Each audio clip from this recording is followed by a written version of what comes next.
Okay, I'm back. Sorry for the delay. Looks like we're live. Let me go ahead and make sure it's coming up.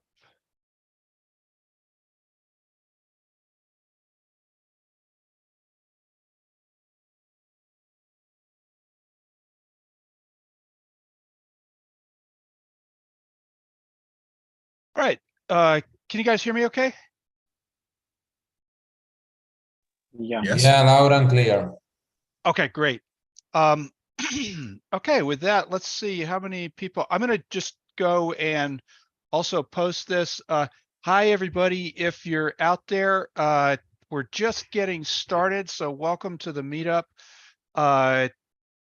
And I'm going to go ahead and I just need to make a quick announcement that the streaming is live and on a couple of different channels, and then we'll get started. So take it easy for just a minute. We'll get going in about 60 seconds.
Okay, sorry for the delays here. It just takes a few minutes to set everything up. But we're live on YouTube. I'm starting to see some people coming in. Welcome, everybody. This is the February ClickHouse meetup, and it's virtual as usual. We call it the SF Bay Area meetup, but it really should be the worldwide ClickHouse meetup. There's just people coming in from pretty much all over. So I'm going to do the following before we get in. We're going to do a few announcements, but and then we'll dig into the talks. We have a couple good ones coming up. If I do say so myself, I'm going to be talking about operating ClickHouse at scale on Kubernetes and some of the things we've learned. ClickHouse runs really well on Kubernetes, something I didn't believe about 5 years ago, but has really turned out to be a cool experience. And then Arda Bullet is going to be talking about how not to handle large objects in ClickHouse. Plus, we have friends from the support team here that include Anselmo Adams and Diego Nieto, along with me and all the other fans of ClickHouse here. Will answer any question about ClickHouse that you want to throw out. We can go to till 2 p.m. Pacific, which is about 2 hours from now. So with that, here's what I'd like to do. I'm going to go ahead and see if I can enable folks to talk. If you want to just step in and say hi, we've got a number of participants here. Let me try and get the list here. So I'm going to go ahead and sort of allow people to talk. Feel free to jump in, say your name, where you're from, what you're interested in learning about, and you don't have to. I mean, it's sort of, this is a, sort of a, it's purely volunteer. But if anybody wants to say hello, tell a little bit about what they're looking to learn today, that'd be great.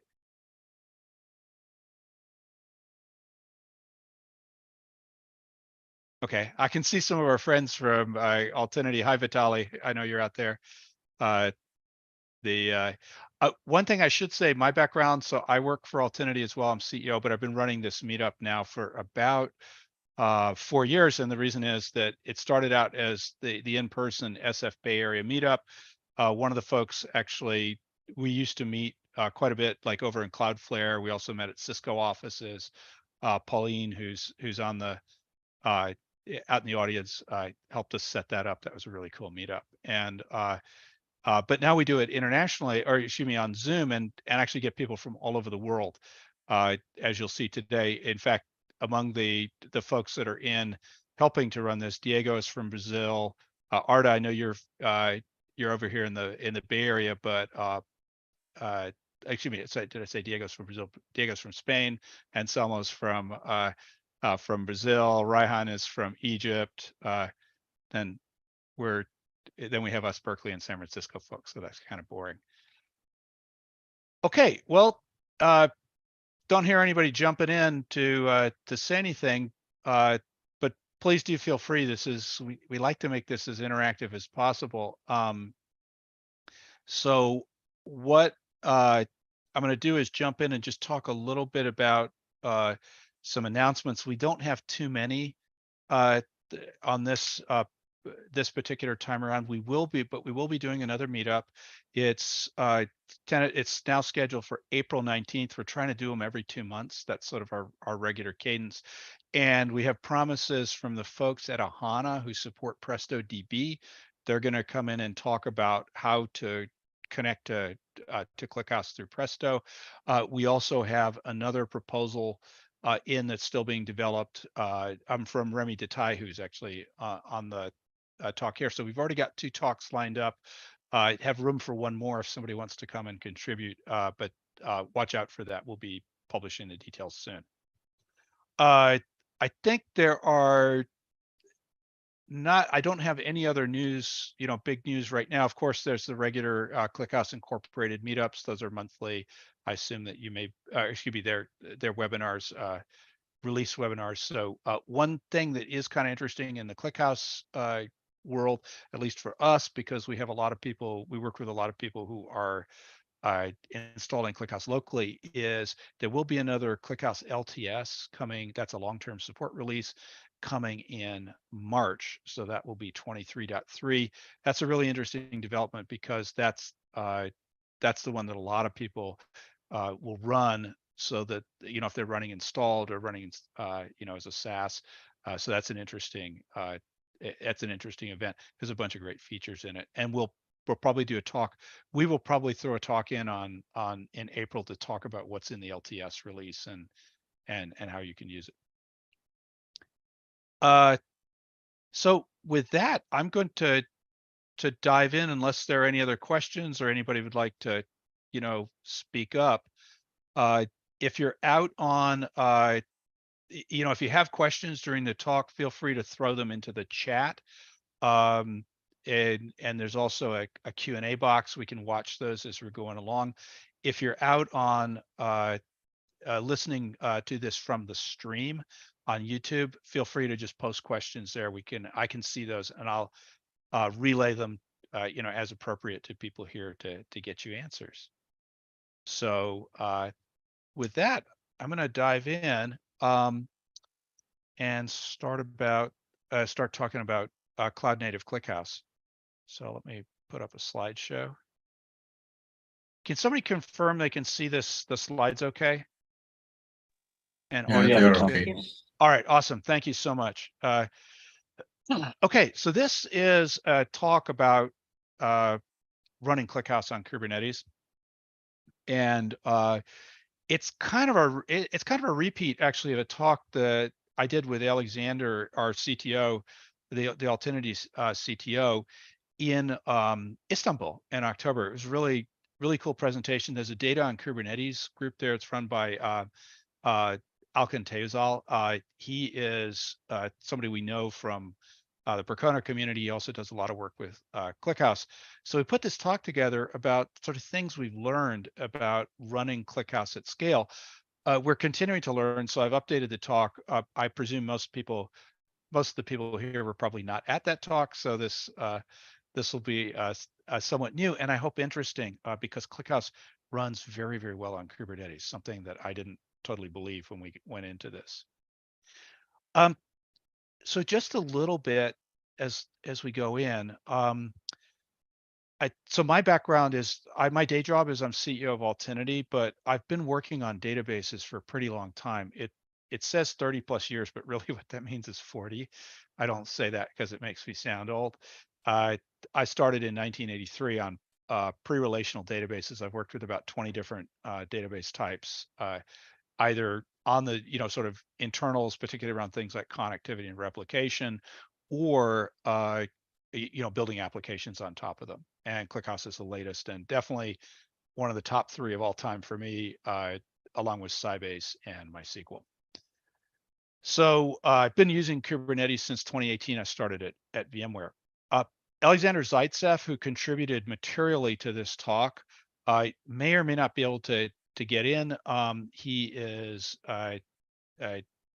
actually about 12 time zones away, so at the time is not good. But he was a super early user of ClickHouse. He's now our CTO, but he was one of the founders of Altinity and one of the first people in the United States, along with Cloudflare, who began to use ClickHouse early on for sort of very large applications. In his case, they were running analytics for real-time bidding on ads and ingesting like 80 billion events a day. It was not a small system. And then Altinity itself, we provide software and services for ClickHouse. We run Altinity.cloud. It's the oldest uh, cloud cloud platform for ClickHouse. It came out on Amazon about 2.5 years ago. We went to GCP about a year and a half before that. We also write the Altinity Kubernetes operator, which at least some people on this call are using. So we have a lot of experience with Kubernetes, and part of this talk is just to share what we've learned in that process, because as I say, running ClickHouse on Kubernetes is something that works surprisingly well. So, and that's what our talk is, that Kubernetes, so ClickHouse plus Kubernetes is a good thing. And let's see, I see a chat message. Oh, great. Thank you for the intro. Okay. Interesting. Here, Is that, Robert, yes. Thank you oh, for you the came intro. on as Yeah. you came on as Yep. me. Excellent. Oh, yeah, a little bit confusing. The second Robert Hodges is actually Alexander due to the magic of Zoom naming. So if you see that, that's actually Alexander speaking. Thanks. Okay, so Alexander, if you want to just provide color commentary at any point in here, you know this stuff a lot better than I did since you invented a lot of it. So one of the things that Kubernetes does is they have this vision of databases as cattle, not pets, which kind of works and kind of doesn't, but it's just a different way of thinking about how to run databases. So I'm going to start with explaining a little bit about how Kubernetes works and how we, sort of the basics of bringing up a ClickHouse cluster on Kubernetes. So ClickHouse, just about everybody here knows this, so I don't want to bore anybody, but this is just an obligatory slide in case you have never heard, you've been living under a rock and you don't know what ClickHouse is. It's a real-time analytic database. And it has a bunch of really great properties, all the way from starting with the fact it understands SQL, all the way to the fact it's open source, and then in between, just all kinds of good features that basically in a nutshell, make it a worthy competitor to the proprietary databases that have dominated the field of data warehouses and analytics for many, many years. They include things like Vertica or Redshift, or more recently Snowflake and BigQuery. And it's incredibly popular, particularly for SaaS applications. Very, very common where people have user-facing APIs, where you have customers, banging on a product, trying to get answers quickly. It's an outstanding piece of software. But we're not here to talk so much about ClickHouse, but to talk about running it on Kubernetes. And before we do that, it's kind of useful to look at to think about what ClickHouse looks like inside, or particularly when you set up a cluster, because ClickHouse is a complex distributed application. And this is pretty common now with anything that deals with big data. There's, the days when you just had one single, monster like DB2 instance. Those are, most people don't work in that world anymore. And so, for most things, you will tend to have, like a bunch of processes that collaborate over a network to serve up queries. And ClickHouse is no exception. And so, like a ClickHouse server would be set up, or cluster would be set up, for example, in Amazon. You might have a couple of shards, so a couple of divisions of your data. So we call these disjoint, technically disjoint subsets, and then replicated. Each shard is distributed across 3 replicas in these pictures, and these replicas are in different availability zones, which is to say, like if they're running in Amazon, those are in practice data centers that are, say 10 to 20 or 30 kilometers apart. And then they have Zookeeper underneath, which is used by and large to enable replication to work properly. So this is a pretty complex application. And so whenever you run it, there's a huge amount of configuration that has to be done, and a lot of work to get this thing to pop up and run properly. Kubernetes is designed to deal with exactly this kind of application. More formally, Kubernetes is an orchestration mechanism for container-based applications, and it particularly shines for applications that are distributed. In other words, exactly as I've said, they talk, the servers talk on a network, they have storage, they may have complex configuration, they may grow, they may shrink. Kubernetes does this very well. And for those of you who, I know some of you on the call, because we've spoken, have some experience with Kubernetes, but for those of you who don't, Kubernetes basically, sort of comes with a bunch of primitives, which are, we call them resources, and they are ways of, you basically, when you run on Kubernetes, you describe your application using resources that Kubernetes defines, that then are mapped automatically to the underlying physical resources, like processes running on a host or storage where you can actually store and retrieve data. So for example, 4 very important abstractions at the Kubernetes level, or resources, are stateful sets. This is a resource that is designed to manage one or more processes that are talking to data. And so there's a couple of things stateful sets know, they have a consistent name so that you can find them in an expected location, but particularly important, they understand how to allocate storage that is required by the applications and enable them to do things like find that storage again after they restart. So this is a really, really important property. Stateful sets consist of the compute part, are called pods, and they basically are containers. So typically Docker, that's what we mainly use, but there's lots of now alternatives, and they of course map to a process running on a host. Then you have the storage part, and there's 2 important resources. One's called a persistent volume claim, and that's a pod definition will have this, will ask for storage, and the claim is a request to allocate storage with certain properties and assign it to the pod. And then there's a persistent volume, which is the actual patch of storage that you've allocated, and that maps to a volume of some sort in your container. And then underneath that, it's tied to some storage in the real world. In this example, EBS, which is Elastic Block Storage on Amazon. But it could be anything. It could be local storage like NVMe SSD. Whatever your application needs. So this is the model, and when you deploy an application, you'll define its configuration in terms of these resources. Then what does Kubernetes do? Well, Kubernetes takes this resource definition, which you feed to it in a big YAML file, which for simple applications is pretty short. It's just a few lines of YAML.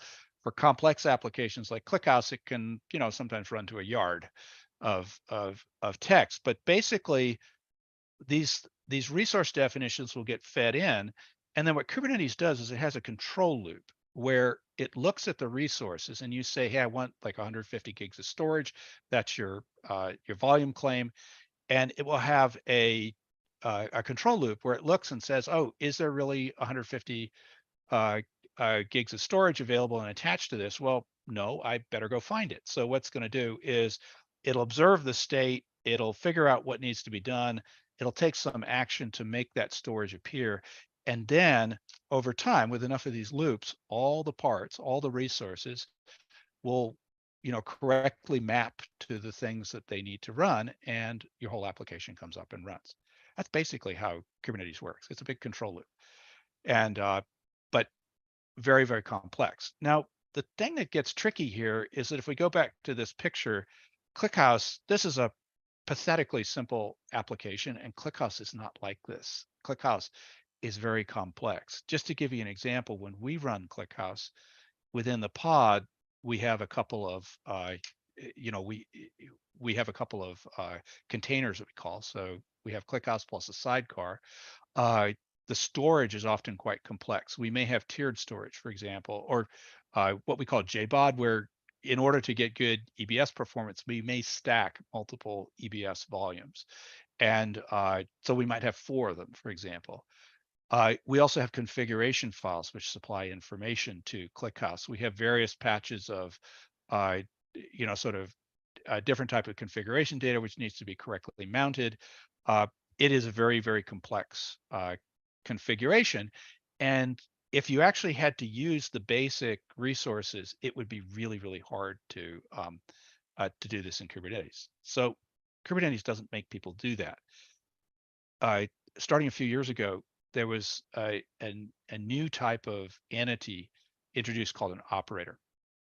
And an operator basically is a piece of software that can do a control loop on a custom resource type. In other words, you can define a new resource type. And in our case, when we went ahead and built an operator for ClickHouse, it runs something called a ClickHouse installation.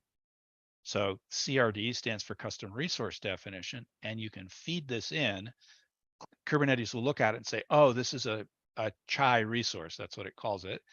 And so it will basically, when it runs the control loop, the ClickHouse operator will receive an event that says, hey, here's a new definition. Please have a look at it, go through reconciliation, and now make adjustments to the state of things in Kubernetes so that whatever the user is asking for becomes true.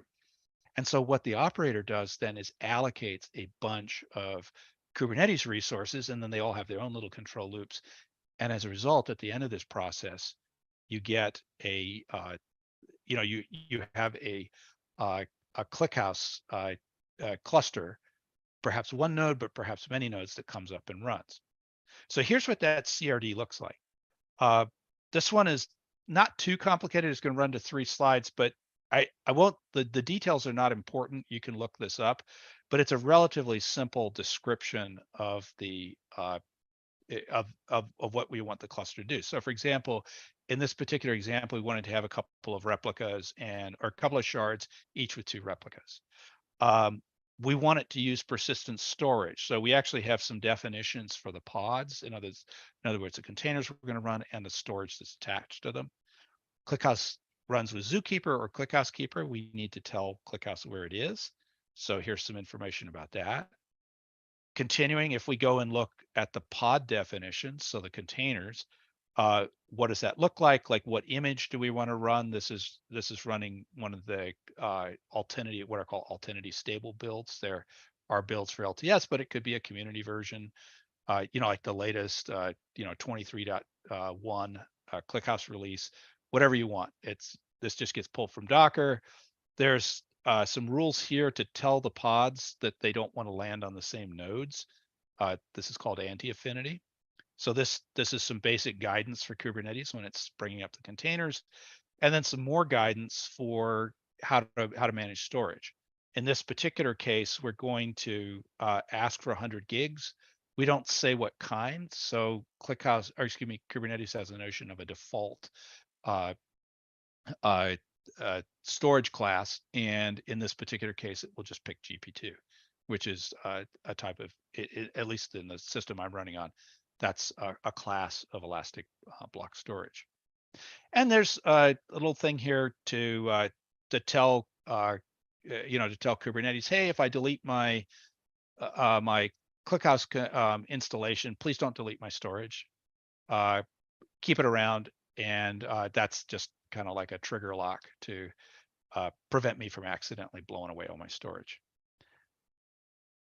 So put it all together, and this is basically how it works. You take that custom resource definition, and then you use kubectl, which is the standard command in ClickHouse in Kubernetes to load this up and to create the resource. So in many cases, you'll actually have the operator running in what's called the kube system namespace. There are other ways to do it, but in this example, we just have one of them in the whole Kubernetes cluster. It sees this, and then it goes through that loop where it adjusts reality. And in the end, you get this really complex setup where, you actually have the, all these resources configured and running. So that's how you do it. And as it turns out, if compared to the place where Kubernetes really shines is in these complex, this is a really complex application that we're setting up. We were able to configure that with about 12 inches of text or less, depending on your font size. And in fact, the easiest way to learn how ClickHouse clusters work is actually to set them up using the operator and then go log in and look at them and see what they did. So operators, one of the big learnings is, and this is like obvious to most people who do data, is operators are great. And ClickHouse works very, very well in this environment. In fact, extraordinarily well. And there's just a bunch of really, really cool things that you get out of running with an operator. And so we not only, learned that, sort of proved this model, but then as you'll see, we built a bunch of stuff on it. So, stressed it further. But all of these things, these are things that basically you can get more or less for free by using the ClickHouse operator that we wrote. But other database operators do similar, offer similar benefits. It's a really, really great model. And if you're running databases, it's something you should definitely use. So that was a big learning and kind of sets the stage. Here's what we did with that operator. We went ahead and let me just check if, okay, don't have any. Feel free to ask questions if there's anything comes up. So here's what we did. We built a cloud service, and I'm not going to spend a lot of time, trying to sell you the cloud service. But the point is that we run this cloud service, and we have about, we run over in production, I think it's like 128. I don't have the number in my head, but it's like well over 100 Kubernetes clusters. And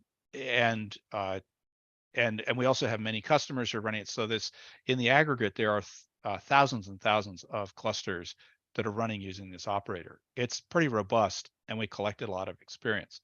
One of the things we learned pretty early on is, I should just show you the what's in the clusters, just to give you a sense of, when you deploy on Kubernetes, you don't just have ClickHouse. You'll also add things like Grafana, you'll add Zookeeper, you'll add Prometheus, just a bunch of open source software, all available as containers. And this is all the pieces that are necessary to really make this stuff run. What was interesting though, was as we built this out, one of the early decisions was, how should we run Kubernetes? Because you can actually go get all the parts of Kubernetes. It's completely open source. You can go get it from kubernetes.io and, set it up yourself, or you can use tools like kops. What we found very early on was the right way to do this is, particularly if you're running in the cloud, to use the managed services.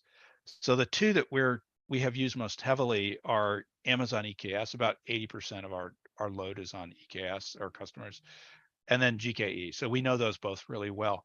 And by and large, they're great. They're really, EKS, for example, will cost you $50, $60, something like that, as sort of the overhead cost of running Kubernetes, everything else that you, every other resource you consume is just normal cloud stuff that you would be paying for Amazon to sell you anyway. So for example, you're going to need VMs to run your servers. You're going to need attached storage. You're going to have to pay for that. You have network costs if you're going across AZs. All of this stuff is just comes to you with these managed Kubernetes services, and you don't have to have the trouble of running Kubernetes itself. Building applications to run on Kubernetes is pretty decent. Running Kubernetes itself is not. It's complicated, and so what we found was the managed services were just totally awesome. And we plan to we're looking at starting to look at AKS on Azure, and so we'll support that as well soon. So if you're doing this, I definitely recommend these very wholeheartedly. So that was another lesson. The third thing was to understand scaling ClickHouse in the cloud. And one of the things that people use ClickHouse for is real-time analytics, where you have systems under constant load, both ingesting often millions of events per second, day in, day out, and they have these applications backing user-facing APIs where you have people night and day issuing requests to them. So for example, security monitoring systems run constantly. In the aggregate, security vendors may process billions and billions of events per day that get loaded into ClickHouse clusters.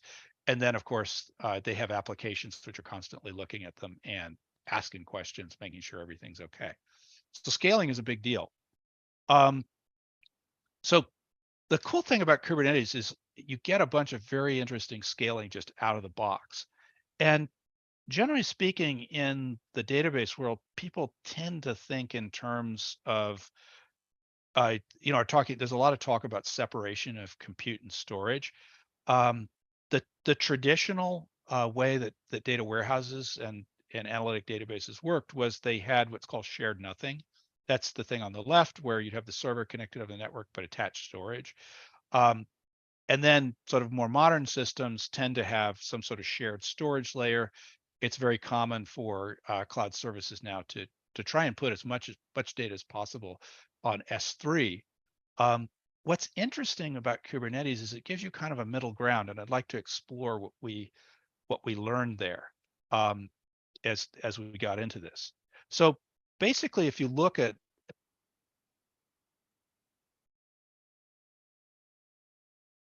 can you guys hear me okay? I had a gap in audio. Yeah. Okay, great. Thanks. Yes. So some requirements for scaling.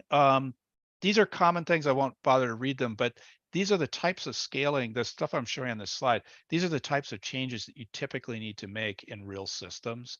And, like what is, for example, increasing CPU, being able to throw more compute at a problem, because some of the things you do in ClickHouse are simply compute intensive.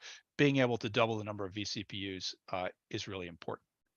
So what we have here is basically a number of things that we need to accomplish, and Kubernetes allows us to do this very easily. So one of the things we learned early on was that you really want to think about ClickHouse when it's running on Kubernetes. You want to map it, those pods. In other words, the servers, just map them one-to-one to VMs, and basically you can then have network attached block storage, which turns out to be really, really good for reasons that you'll see in a second. So you have this basic model, and here's your VM of a certain size, and there's a certain amount of storage attached to it. What you'd like to do is be able to scale this VM up and down and to be able to change the storage.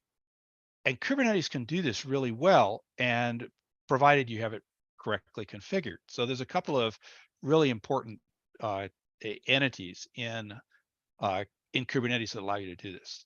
The first one is provisioners. So they're also known as node groups in many of the managed Kubernetes. So EKS and GKE both provide them. We use a different type of provisioning on Amazon called Carpenter. It's really excellent. And basically what it does is as you're allocating pods, it looks across your entire ClickHouse cluster or excuse me, your Kubernetes cluster, and it just says, hey, do you have enough pods? Do you have enough nodes? These are the, where the pods actually run. Are there enough of them? If not, I'm going to make some more. And it will reach out to Amazon and just, interactively spawn new VMs. Similarly, if the usage goes down and the number of pods decreases, Carpenter will look around and say, hey, looks like we could, coalesce we don't need as much compute horsepower, and then it will decommission VMs. Similarly, on the storage side, you have storage classes. And what they do is they keep an eye out for persistent volume claims. And if there's the typically in clouds, what happens is somebody will ask for 150 gigs. The storage class, it'll have a storage class attached to the claim. The storage class gets fed basically learns about this from the claim, and then what it'll do is allocate sufficient data on EBS and create the persistent volume, which describes it. So these two things do require configuration. It's not very hard, but as long as you have them set up, you now have a system that will scale. And so what you can do then is you can change the VM size. So you can go, say, from 2 vCPUs to, say, 64 in a single step. You can extend volumes and you can add volumes. All of this happens very easily with these two things configured. And I'm going to give just a simple example because in the interest of time, I won't go too far into the demo, but I'm going to, here, let's, so I'm out talking to Amazon here, and what I'd like to do is just go ahead and create a cluster. So let me just show you. This is Kubernetes. It's what we're looking at is a namespace called test. So this is a section, a namespace within a Kubernetes cluster. It's got one of these ClickHouse operators installed, but there's nothing else out there. What we can now do is go ahead and let's go ahead and bring up a definition. Actually, let me just show it to you. So we're going to bring up a definition. This is a very simple one. It's just a demo. It has a single node and it has some requests for resource limits. You'll notice it also has a request for a particular instance type. So what's going to happen is I'm going to go ahead and feed this to ClickHouse, and what we're going to see is to Kubernetes, and we'll see how it responds. So let's go simple. All right, off it goes. So this has now created a request or fed in this CRD, which is essentially a request to create a cluster. If we come over here, we can see that a container is being created. That Kubernetes instantly, read this, handed it off to the operator. The operator said, "Hey, we need a pod brought up." It's doing that right now, and this thing is actually partially running. But in fact, it can't really run because it needs a VM to run on. So if we go over and look at, if I go to the right place, just a second here. Here we go. This is the logs for Carpenter. And what we'll see presently is that Carpenter will wake up and realize, hey, we need to have a new M5 large instance provisioned. And then at that point, it will go ahead and, begin to, provision it out on Amazon, and this will, and then our instance will come up. So it seems to be sleeping right now. Let's see if it's, actually, let's go back and see what we've got here. Oh, actually, it may have already had one, so it provisioned it and and went ahead and now it's running. So I don't think Carpenter had to do any work. That's a bit boring. What we can do though is, and I won't demonstrate these because they're kind of long, but we can now begin to make some very simple changes, and we'll be able to see that, be able to have Kubernetes automatically do things like extend storage. So let me just show you how these work. So if we do a diff between them, so this definition right here, let's go to a more complex one that has a little bit more horsepower. I'm going to diff these two definitions. And the only difference in these are that we're going to increase the size of the machine resources that are available. So we see that, and we're asking for a larger VM size, and we're going to ask for more storage. So this one right here, what we're going to do is I'm just going to run these, run this right now. And what's going to happen now on Kubernetes is it's going to begin to allocate this. And this time, if we go over and look at what Carpenter is doing, we will, here, let me just restart this to make sure it's, there we go. Oh, there we go. Okay, so looks like, I think Carpenter may have already reacted to this. So yeah, it launched the instance. So it's actually launching. When I got over here to look at the logs, it had already decided, hey, we need a M5 2X large. So this is actually now being launched on out on Amazon. The point here is that you can do this stuff in Amazon by other methods, but this kind of thing at the price of a small amount of configuration for Kubernetes, it just works out of the box. And what we found was that, as we were, and I'll flip back to this, what we found was that this scaling model works incredibly well for ClickHouse, because the fact is that ClickHouse doesn't just randomly ask for additional compute or additional storage. It tends to grow relatively slowly, and it's more like changes where people go from, hey, I've got this thing in test right now, to, hey, I'm going to production. I've got more load on the system. I need to scale it up. I've got a little bit more load. I need to scale it up. So you'll be adding to your storage. You'll be adding to your, adding to the compute. This model works incredibly well. So, and it is very, very easy to set up in Kubernetes. There's some other cool things you can do. It is very simple to turn off the compute when you're not using it. That's the biggest cost in many of these systems. And there's some settings inside Kubernetes itself where we actually have a stop flag in these resource definitions. If you put that in, you can tell it to stop what it'll do is it'll just dial down the pods, but leave the storage attached. So you don't, and then you can just come back in and restart it. You can have different size pods when you do that. This is an incredibly powerful way to save money and to reduce the sort of load when you don't need the system to run. And you can scale vertically and horizontally. So this same idea of being able to allocate additional VMs to create more replicas, create more shards, Carpenter will just allocate the VMs for you. Kubernetes will then schedule them. And what we do is we build into the operator some magic that will allow this to happen. So for example, when you add replicas with ClickHouse, it doesn't magically create new schema. In fact, the operator goes ahead and copies the schema from that already exists out to the new VMs as they're added. So as you're bringing them up, and then once the replicas are added, in this case we're adding replicas, the replication takes over and populates them automatically.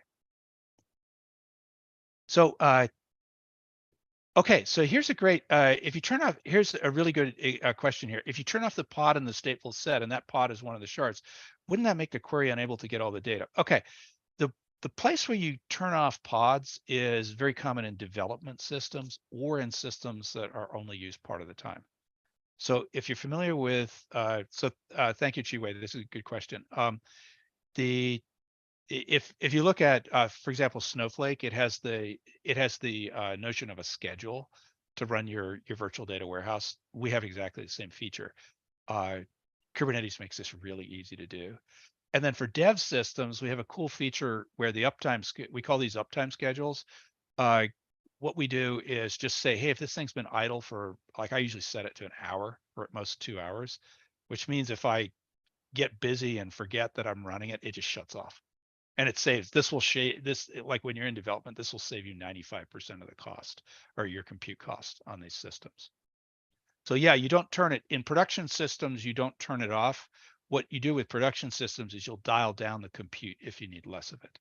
And the operator is smart enough that it will, if you have multiple replicas, it will dial them up or down one at a time. It's a rolling upgrade. So this is the separation of, people don't always think of this, VMs with attached elastic or EBS as separation of stored and compute. That's exactly what it is. And it turns out that model works super, super well for real-time analytics. I want to talk about one final topic, portability. This will be quick and then turn it over to the next talk. Portability is not a big deal for most people using Kubernetes because they typically only have one system. We have hundreds. And so we run, because we're running a cloud service. And so the Kubernetes turns out to be pretty good on this. So for example, if you're using Kubernetes, in our case, moving from, we had the thing running on Amazon, we wanted to bring up GCP. It took about 2 months. That was the first time we went to a new Kubernetes platform, which is good. If we'd had to do everything from scratch using, the native GCP resources, it would have been many, many months. We can also run very easily in we've always been able to run in Minikube. We can run in Azure AKS. The operator runs there. And DigitalOcean, people have run it there. So it's pretty portable. And the biggest headaches, in fact, don't really relate to Kubernetes itself. By and large, a pod is a pod. For example, and storage is storage. It's just different kinds with slightly different SLAs. But networking, efficiently using the cloud vendor resources, being sure that you're mapping to the right sorts of things and that you're doing scaling correctly. And then security. These are the things, and these are all things that are kind of outside of Kubernetes, and they tend to differ.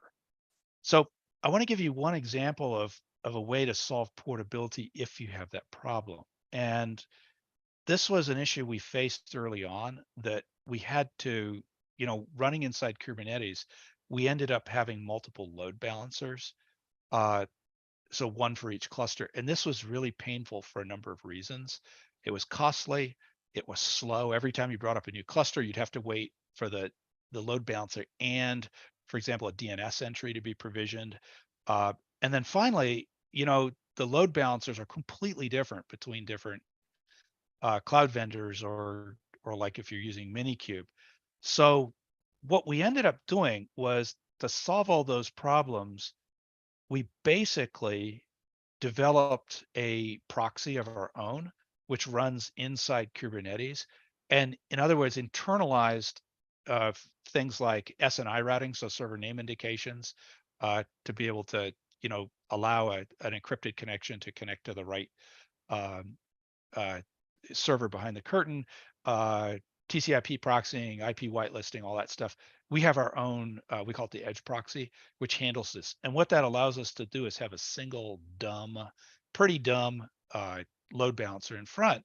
So all of a sudden, we still have a portability problem in the sense that there's going to be a little bit different service everywhere we go, but we don't have to configure it very much. It just gets configured once for the cluster, and then we're up and running. So if you do stuff like that, if you have problems that have, sort of outside running ClickHouse that have to do with the outside environment, the more you can push them into Kubernetes and make them Kubernetes services, the more portable they become. And that worked super well in this particular case. And basically, we can run pretty easily in most places where Kubernetes runs. And these are just some of the managed services that are out there. We're able to run in virtually all of these. I haven't tried it in IBM Cloud, but we've tried it in all the rest. I'm going to skip over diagnosing errors, but that's another part that we've had. If people are interested, I can I can talk about that, but this is a final thing. And one thing that is really, really important is that if you're just Kubernetes, you can't just SSH and fix stuff, SSH in and fix stuff. That's the traditional model. So the operators need adaptation to understand different kinds of failures and to do, different kinds of good things that, for example, just replacing a node as lost storage, or being able to take a DBMS out of rotation and kind of work on it to figure out what the heck is going on with it. And our operator supports those operations. Your last resort is kubectl exec. You're kind of doomed when you have to do this. We have to do it from time to time, but you really don't want this to happen very much. That's the equivalent of SSH in Kubernetes. And there's a bunch of reasons why that's bad. Mostly because a lot of the storage that you're dealing with is ephemeral. You can't just change a configuration setting and have it stick. The next time the pod boots, it'll disappear. So that you're in bad shape there. And then you have to invest in sort of day two stuff, particularly observability. And this is really necessary to make these systems usable and manageable. So where are we going next? Well, we're big into portability, and so we're kind of leaning on that aspect of Kubernetes to allow us to manage things, ClickHouse for people, not just in our own VPCs, but to be able to manage Kubernetes and, more importantly, ClickHouse running inside other people's VPCs, so other people's cloud accounts and on-prem systems. And as a great demo, we can do that. Like I can manage right now. I can manage ClickHouse running on a nuke right next to me from the cloud. So and the core reason that we did a bunch of secure connectivity work to make this happen, but the real reason that it's possible is that Kubernetes is very very flexible and portable. So final thoughts. I'll just say I didn't believe that this was going to work, and I think a lot of people have that idea, but it has been outstandingly successful. So you want to use operators. They're really great. This is true of data in general. The ClickHouse operator is open source. I should have mentioned that. And we use it. We know it works because it underlies our cloud service. And we actually learned a little while ago, one of the big Chinese cloud services uses it too. So there's thousands and thousands of clusters that use it. Managed Kubernetes is good. I highly recommend that. So the VMs and block storage, this model for separation of storage and compute is a great one for particularly for continuously operated real-time data. Portability, Kubernetes is good. It's kind of like the old days with Java.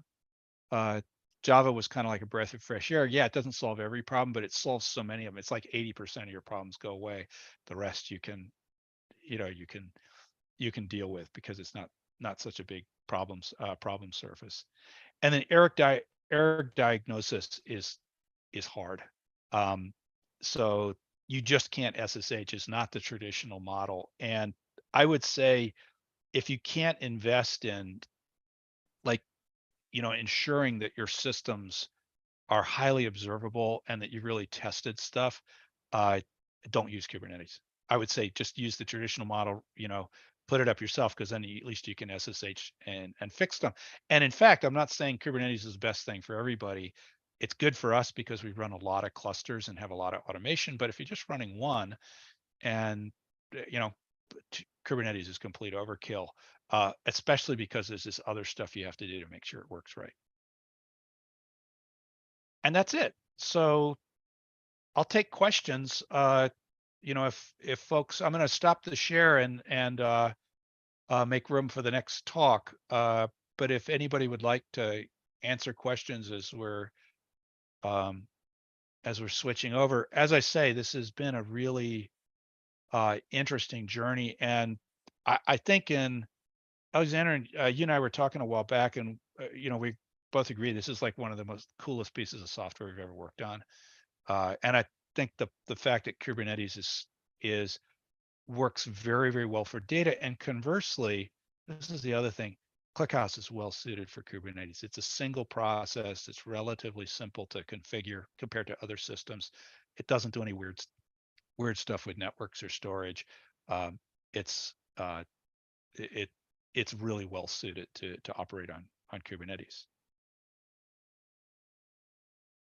So thanks for the patience. This ran a little longer than I had hoped. But Arda, if you want to queue up your talk, I'd be happy to. Yeah, Oh, sure. yeah. Okay. Question out on, yeah. And as you're serving, is there a GitHub URL for the YAMLs? Actually, really good. That's a really good question. I will put them. This is coming from coming off YouTube. I'll post them in a gist. Or probably, well, I'll get a, so if you watch for, since we had the request, if you watch for this, the messages and, associated with this meetup, I'll post the location there.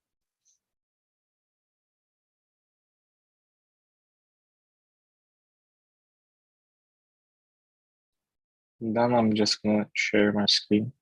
Go for Are it. there any other questions? Yeah, are there any other questions? I'd be happy to answer them. And thank you, Alexander, for knocking them off.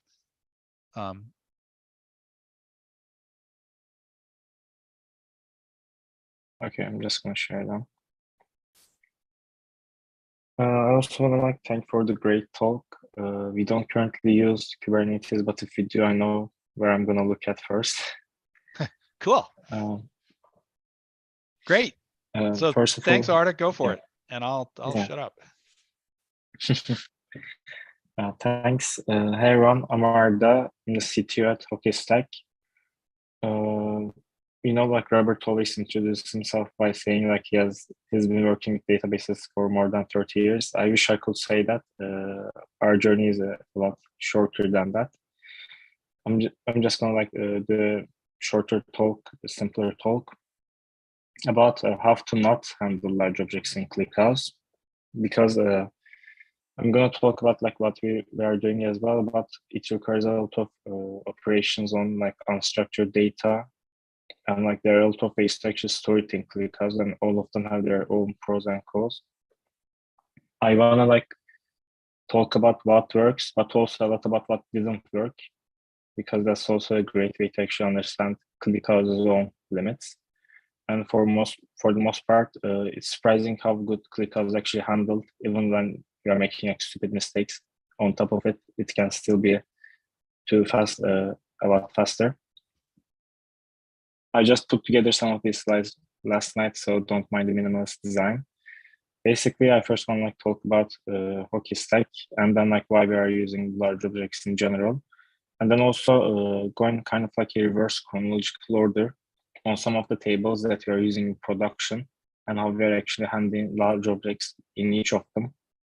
Some of them were created 2 years ago, some of them a couple months ago. So actually how we are doing it differs by the tables. That's an interesting way to actually compare the performances that way. To start, basically HockeyStack is the analytics and attribution for B2B SaaS. Robert mentioned that ClickHouse is great for SaaS businesses, and this is exactly what we are doing. We are an analytics business that sells the software as a service. Basically, we are unifying all the data of a B2B company about their customer, whether it's their ad networks, their CRMs, their customer support tool, their ABM tool, whatever. We unify all of that data. We connect to their API and pull all of it into our own database by transforming it. So it requires a lot of ingestion, but also on top of this, we have a great platform for reporting, where people can actually create any kind of report they want. We are pretty customizable, and that requires the database to be pretty fast. When the query changes, there shouldn't be any caching that we have to do, because we pretty much can't do it with all the customizability and all the filtering features that we have. Data queries has to be fast, and that's part of the reason why we switched to ClickHouse. around 1.5 years ago. We were using MongoDB back before that. Like that's a whole other story. I won't recommend that to anyone. Basically, like to tell more about the technical side, we have it's actually like, I would still say pretty simple system. It's pretty small compared to some of the other ClickHouse instances in production being used right now. There's like billions of rows in the row action data that we're ingesting monthly, and millions of rows in terms of properties and metadata that are like attached to these main action tables. To kind of summarize like our philosophy up until now, we were always picking the easiest solution at the time, according to all the data that we could gather. And that even though introduced some tech, that also introduced some rather interesting and creative solutions to some of the problems. Why large objects? As I kind of explained, we have like thousands of customers. Basically, all of them store different data about their users. Just to give an example, for example, when we connect to their CRM accounts, they have custom properties for their contacts, companies, whatever, and each customer has their own custom properties. So you have no way to actually predict anything at all. You have to be prepared for fully unstructured data. On top of that, there's all kinds of metadata that we are tracking, like paid metrics, form submission data, whatever. We need all of that to actually be generalizable. The first table that I want to talk about is the metadata table. Right now, it's usually like stores the paid metrics, like clicks, impressions, formats, but it should be able to work for any type of data. That's the goal. It is pretty small. Right now, it just has millions of rows. This is like the most recent table that we have on production that use large objects. We actually had the opportunity to test 3 different ways to store this data. Basically, the 3 ways that we tested was stringified JSON, which is basically storing the data as a string file and then parsing it that way. That's like one end of the spectrum. The other end is using structured columns as much as possible. Like some of these metrics are easy to guess, like clicks and impressions. You can put them in separate columns and use it that way, which kind of defeats the whole purpose of unstructured data. And the third end, as I'm going to get to, seems to be the best way right now, is the JSON data type that was introduced last year. That's kind of like a hint on how we actually went on to build the table.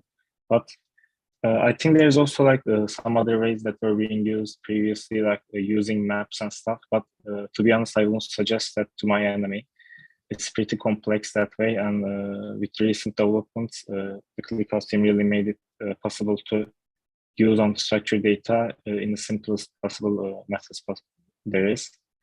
To kind of like explain the 3 methods. The first method is the stringified JSON. I said like it's pretty simple, where we can see in the DDL here. The important part that we should focus on is the data column. That's a string. You can see like as an example, it will just use stringified JSON to store this data. Nothing fancy. If you want to do some kind of a query out of it, for example, if you're gonna get the clicks and impressions and costs of a single campaign, like group the campaigns by that, there's a couple of methods that you can use. The best one that I'm also gonna like talk a bit about the methods on a different table, but you can see from the string that you're storing, you can use methods, visit param extract methods to get campaign, cost, impression, clicks out of the object and then use them directly. I'm going to also talk about the performance of this at the end.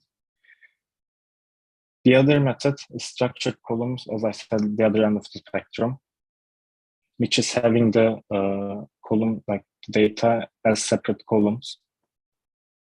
You can see the queries for this is pretty simple. You don't have to do any extraction at all. And the third type is the JSON data type that I said was introduced last year. for that, it's similar to the string where you are like just defining it as an object JSON, and to actually extract the data, all you have to do is call it by data.post data.impressions. Pretty simple. And like in terms of performance, before we started testing this, I was really unsure about the performance because it didn't seem like it could be true. But after actually running some tests on the current data, you can see in terms of performance, the filtering that was applied in the previous queries, it is very, very similar to structured columns. Like I kind of rounded the numbers there a little bit, but 10 milliseconds is really not that big of a difference for this kind of table. Without any filtering at all, like doing the operations on the whole table, you kind of see a little bit of performance decrease compared to structured columns, which is, I guess, like the best optimal way to actually solve this problem. But still, it's such a small difference that it doesn't matter at all, at least in our use case. You can see when you do it this way, I also didn't talk about stringfied JSON, but it really like sucks compared to all the others. So with this like in mind, you might think, so just put everything in JSON. That might make sense, but actually not in all use cases, because there are some limitations for the JSON type as well. First of all, it's still experimental, so you have to, even when creating a table, you have to actually set a property and make sure that like you know what you're doing. I know like in a production server, when you're ingesting billions of data, it might be a risk, a small risk, albeit still a risk, to actually use this for all the tables. The others are, it isn't allowed to actually use the JSON, like some of the properties in the JSON strings as primary/sort keys. And also, one of the like biggest problems that we had was deletions, because since it's unstructured, it doesn't really allow you to delete the data as easily as if it was just a column. But there are workarounds around that. You can actually, if you have some kind of an ID column, get that by a select query and then use that ID to do the deletions instead of directly trying to delete by using the property in the JSON. So the thing that I would suggest that we are also doing in this table is using a combination of structured root keys and unstructured JSON. As much as possible, if you can, some of the data out of the JSON and just define them as columns. That will actually give you a lot better ways to filter the data and delete when it's necessary. And also, I'm guessing like most of the problems and the experimental tag as well is going to be gone in the future. So it's really like, I can pretty much end the talk here and just be done with it. But I also want to talk about like some of the stupid mistakes we did before this data type was also introduced. The other table that I want to talk about with that in mind is the user properties table. Like the metadata table, it also stores large objects, but this time it actually stores the properties of users. As I explained, like each customer can have thousands of different custom properties that you have to actually account for. This table in our use case is solely used for join purposes. So for example, if you are pulling data from like the main events table, you want to actually get some of the user properties, the most recent user properties with those to actually allow for filtering on top of it or use it in some reports. We created this table before the JSON data type was introduced. So it's using the stringified JSON approach. And actually, as I said at the beginning, ClickHouse still can be pretty fast, even though you use like suboptimal solutions like this. But some of the problems that we encountered over time with the queries, the most prominent one was the memory limit issue. Even though you increase the limit, it still doesn't make sense. Like if you're getting this error, means that there's something wrong with the query that you have to change. And that was the case for us. Basically, to tell a little bit more about what we were doing, the key aspect of like doing these kind of joins is limiting the amount of data that you are sending through, which is pretty obvious. You need to join the smallest amount of data in order to get the fastest performance. But in our case, what we were doing is actually joining the data, like the whole string, completely to the main table. And that really affected the performance, where you can see like when we join the string directly. I did some tests before this to get some numbers, but normally like for big customers, it wouldn't even work. But in the test data that I was using, it took 12 seconds. The thing that we tried a lot of different ways that you can see at the end here, but the final way that we actually solved the problem with was joining the only necessary properties. So in the query you see, I tried to simplify it as much as possible, but instead of using the visit param extract method at the top here after the join, you can actually act as if they are columns by joining them, like by selecting them inside the right table, and then actually joining that with the left table. That way you actually join a lot less data, especially in our case, as I said, when you have hundreds of properties, usually people only need a couple of them to actually build the reports. That dramatically decreased the performance to around 2.3 seconds. There's also a couple of ways to actually achieve this. We tried all of them. The fastest one is using this visit param extract method, but there's also JSON extract methods in ClickHouse when you're using string-wide JSON. Basically, it really helps when you have a lot of nested structures, but if you don't have to really use it because it has more complexity and is a little bit slower than the visit param extract methods. We also tried just like striking with regex, trying to actually parse the string ourselves, which was a terrible idea because it takes a lot more time. This just goes to show like how optimized the JSON itself actually was in ClickHouse before they introduced new data type. Because I know also like back in the day in Yandex Metrica, they were also using this when they were handling unstructured data. So it had to be fast for them as well. The final method that really didn't work was just trying to parse the string by splitting it and trying to use array functions on top of it. That doesn't work at all because you need to account for different data types in the JSON. When you actually try to put it in some kind of a map, you have to have the same kind of data, but it isn't the case with JSON and usually unstructured data in general. And also at the end, like I also want to mention the final and the main actions table. This is like where all the analytics happens, where we store all the events. There are billions of rows ingested every month. The thing that I can say about these kind of tables is just don't store stringified JSON at all.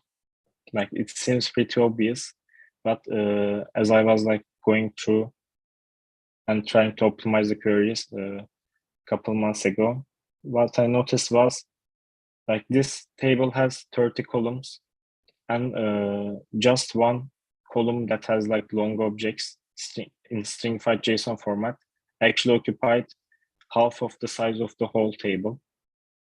So just deleting that actually saved us a lot of money and performance. This is kind of useful to actually do in some cases when you want to do versioning and property histories, basically hold the history of all the properties.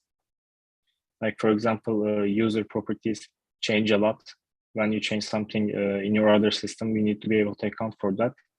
It helps to actually hold this with data, but and like normally ClickHouse suggests to use like have all the data in a single table, denormalize it, but it shouldn't be denormalized by like stringified JSON. For that, I would actually suggest using a separate table to actually hold the properties trees and only join and use it when necessary. Some closing thoughts about this is like, I know most people really like expect to talk about the tips and tricks, and I mostly talked about the stupid mistakes that we did.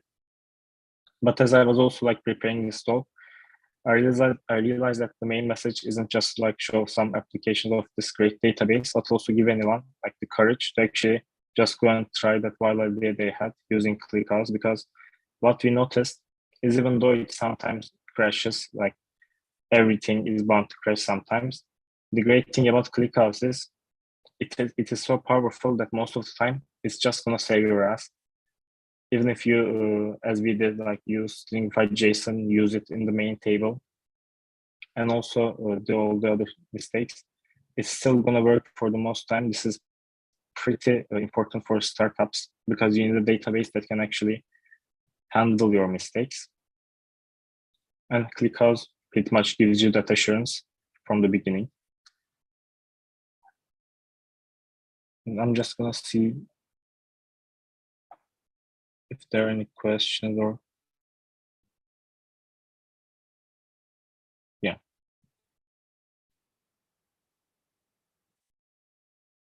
As I said, it was a pretty short talk compared to it. Hopefully, though, I was able to give more perspective on different aspects of storing large objects.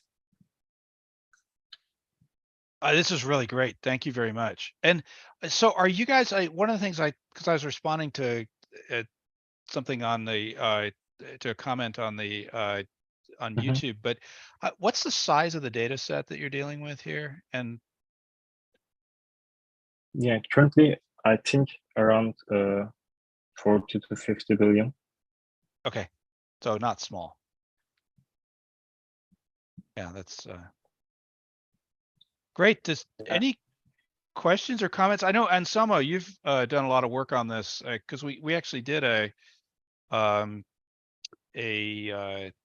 webinar ourselves on this same topic a while back. I'm just curious, Anselmo, if you have any thoughts, or Diego, or other people thoughts about what you've seen. Actually, it was Diego that worked on the JSON type. Yeah, it was me. Yeah, Sorry. I mean, I find it interesting. The numbers for me, I mean, like add up. Let's see, the JSON parser, the classic visit params or JSON extract string, they just work nicely and are fast. But the JSON object is very promising because it will harness all the ClickHouse capabilities. I mean, it will create columns and groups of columns for each key.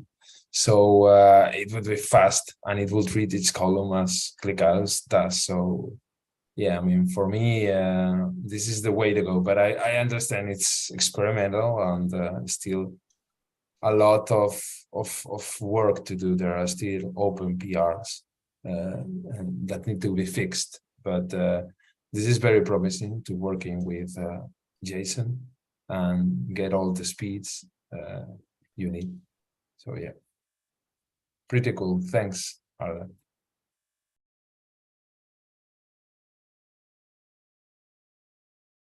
Great. Any other questions about this talk? Hey, Arda, I do have a follow-on. So when you were making these changes, you talked about doing dumb stuff, which I think we're all kind of familiar with that. So you were kind of building the system as you were adding data to it. So you were were you going out and making changes to a live system to as you learn more? And how did you manage that? Yeah, for some of this, it was the case, like especially when you're handling the actions data, you're constantly ingesting. But most of the tests that we've done in terms of like table creation was with the last table the first table actually that I showed. And the data for that actually comes from like API. So that's something that we can always pull later on. we didn't have like the problem of storing data somewhere else to make sure that you lose it. Because even if like something happens, we could always like pull the data for the customers. That was a great thing that allowed us to experiment a lot more freely. But on top of that, I think like you can actually create like new columns in tables in ClickHouse without actually introducing a crash risk or something for like testing with the main table. From what I could remember, that's what we did actually, like create the new column and then started using that instead. After a while, we could actually like delete the older column without any issues being present there. Yeah. Great. Yeah. Thank you very much. So if there are more questions, I'm sure Arda, you'll stick around and can answer them. In the meantime, what I'd like to do is open it up for, we have a lot of people on the call. We have 8 people listening on tuning in on YouTube. If you have questions, just throw them up and we'll go after them. There's a bunch of experience on ClickHouse here, and we're here to share it. So if you have any question related to ClickHouse, even peripherally, go ahead and shoot it in over chat. We can also enable people to talk, and so have at it. Any topics anybody would like to bring up?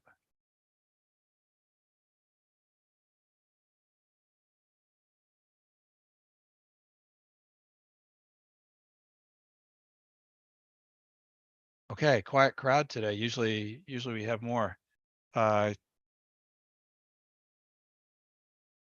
So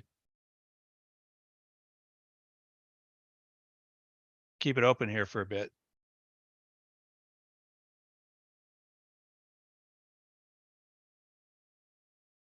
Okay. Well, we can always leave early. Arda, thank you so much for the talk. This was really great, and I really appreciate you sharing this. And good luck on your application. And Thank you. definitely love to see. If you do publish this in a blog, we'll be happy to promote it. I think that JSON is something that's pretty much a constant topic for people because so much of the data arrives in that form. Yeah, exactly. And I'll for those of you, probably go ahead. write something as well. Yeah, that would be I great. can send you the link. Yeah, it's a pleasure to meet you. And for those of you that are, have thought about Kubernetes, if you have questions, come on down, check it out. The operator, Kubernetes is complicated. And I think that it's, well, what it is it's actually not that bad for running apps. Running it is a pain in the butt. And so that's why we recommend don't do that. Use one of these managed services. But if you have any questions about it, come find us on either on our Slack channel. You can get to it from our Slack workspace. You can get to it from altinity.com, or just come out to the to the community ClickHouse general channel or help channel, and go ahead and ask questions. We're happy to answer them. We love having and you can log issues. It's an open source project. We do get quite a few contributions from people. So as people run into things and have ideas from how to make it better, we're happy to look at them and ideally just merge them and use them ourselves. So with that, thank you very much, everybody. I hope this has been useful. We've got another meetup coming in 2 months. We'll keep you posted on that. Looking at Presto. We'll see what other talks we have. It should be fun. So thanks a bunch and have a great day. Good day, everyone. Okay. Bye, Anselmo. Thanks. Thank you. Thanks, Diego. Thanks, Bye. Alexander. Thanks Talk for to you Bye, soon. Arda. Nice Bye. to meet you. Bye.